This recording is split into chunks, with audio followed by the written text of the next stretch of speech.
Are you ready for some fun? I decided it would be really fun to read you an excerpt from the book my book that I was just writing, because I'm still hopped up on my decaf coffee, because there's caffeine in that, right?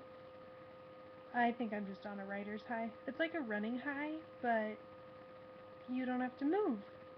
It's so much better. So I'm going to read you what I just wrote. It's going to be great. Hopefully not too long.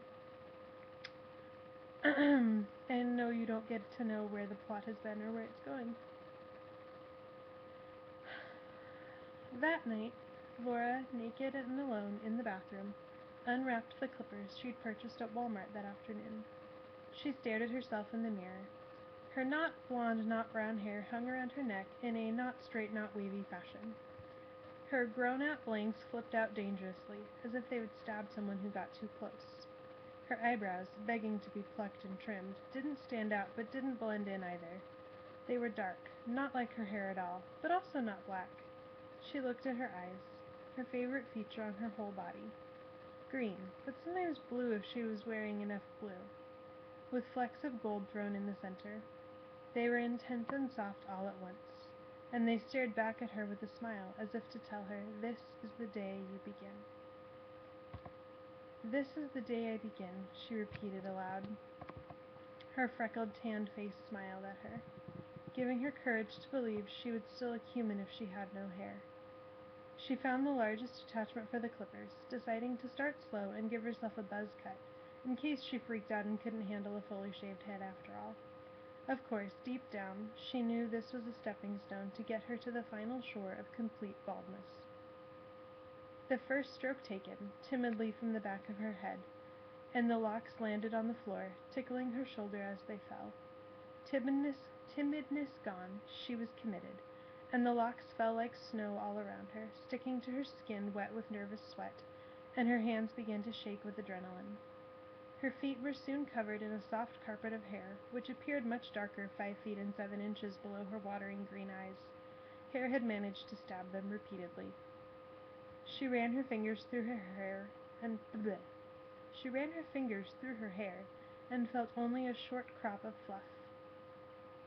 She giddily smiled, took deep breaths, and tried to calm her trembling body. It was time to leap to the other side. She removed the attachment, tried to blow the hairs off her face to no avail, and then slowly swooped the clippers over the top of her head. It reminded her of manna, the little piles of tufts falling on her shoulders, boobs, and slightly protruded buttocks. It was so much darker than she'd imagined her hair could ever be. It looked as dark as her eyebrows.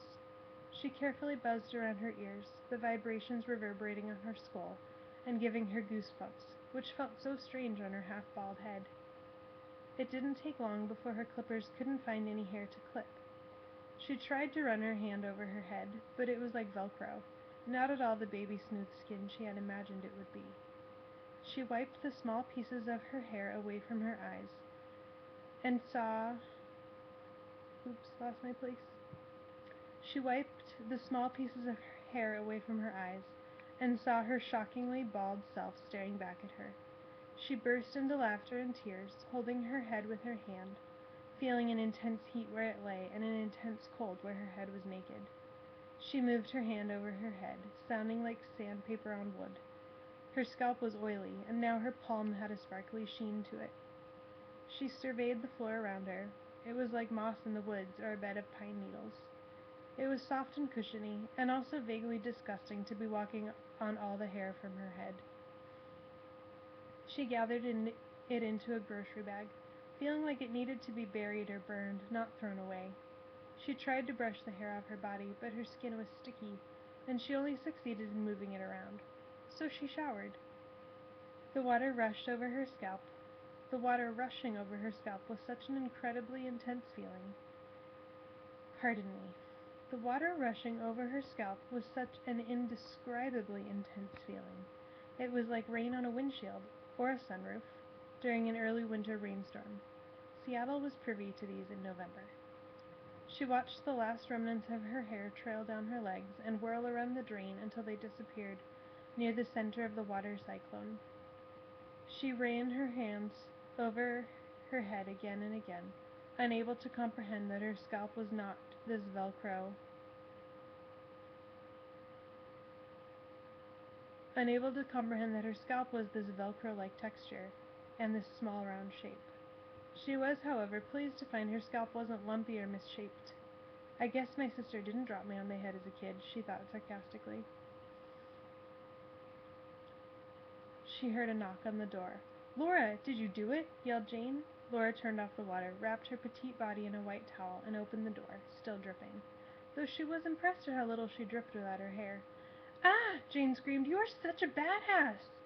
Laura smiled and wiped water out of her eyes. "Nope, just bald," she replied. "OMG, Laura, you are so freaking beautiful as a bald lady." Laura blushed, and it turned her entire head red. "Really?" she asked, betraying her badass appearance. "I'm afraid all anyone will see are my eyebrows now." And then Laura really did begin to weep, feeling overwhelmed by her own boldness. Jane wrapped her wet body in a hug and held her for a few minutes, until she tried to stroke Laura's head, and her hands stuck to it as they burst into laughter. "Girl, you are much more than your eyebrows," Jane said, through her heaving post-laughter breaths. That night, Laura, Jane, and Sir is a dog, all fell asleep on Jane's double bed while watching Anne of Green Gables. When they woke in the morning, Sir was stretched out and snuggled in the middle of the bed, like a warm, furry pillow between the two women. The end!